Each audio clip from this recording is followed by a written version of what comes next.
Iran ও যুক্তরাষ্ট্রের মধ্যে দীর্ঘদিনের পারমাণবিক বিরোধ আবারও জটিল পর্যায়ে পৌঁছেছে। নতুন করে শুরু হওয়া আলোচনায় কিছু অগ্রগতির ইঙ্গিত মিললেও মূল মতপার্থক্য এখনও আগের মতোই রয়ে গেছে। ইরান কতদিন তার পারমাণবিক কার্যক্রম সীমিত রাখবে, এই প্রশ্নে দুই পক্ষের অবস্থান এখনও অনেক দূরে, ফলে চুক্তির ভবিষ্যৎ আবারও অনিশ্চয়তার মুখে। সর্বশেষ আপডেট পেতে ভিডিওতে লাইক দিন, চ্যানেলটি সাবস্ক্রাইব করুন এবং আপনার মতামত কমেন্টে জানান। পাকিস্তানের রাজধানী ইসলামাবাদে অনুষ্ঠিত ২১ ঘণ্টার বৈঠকে নেতৃত্ব দেন যুক্তরাষ্ট্রের ভাইস প্রেসিডেন্ট জেডি ভ্যান্স।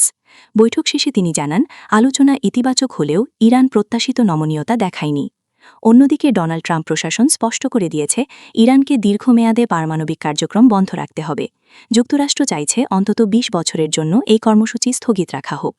এমন আরও আপডেট পেতে লাইক, কমেন্ট ও সাবস্ক্রাইব করতে ভুলবেন না। তবে তেহরান এই প্রস্তাব প্রত্যাখ্যান করেছে।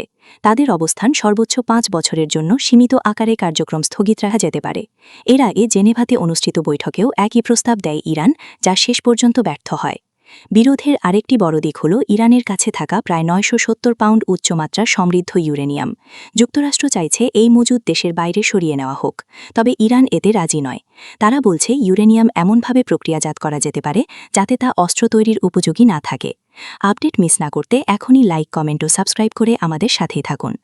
অর্থনৈতিক ইস্যুও এই আলোচনায় গুরুত্বপূর্ণ ভূমিকা রাখছে। ইরান দাবি করেছে, কাতারে আটকে থাকা প্রায় $৬০০ কোটি মুক্ত করতে হবে, যা যুক্তরাষ্ট্রের নিষেধাজ্ঞার কারণে স্থগিত রয়েছে। সব মিলিয়ে কূটনৈতিক আলোচনা চললেও আস্থার সংকট এবং কৌশলগত দূরত্ব এখনও বড় বাধা হয়ে দাঁড়িয়ে আছে। পরবর্তী বৈঠক হবে কিনা তা এখন অনেকটাই নির্ভর করছে তেহরানের সিদ্ধান্তের ওপর।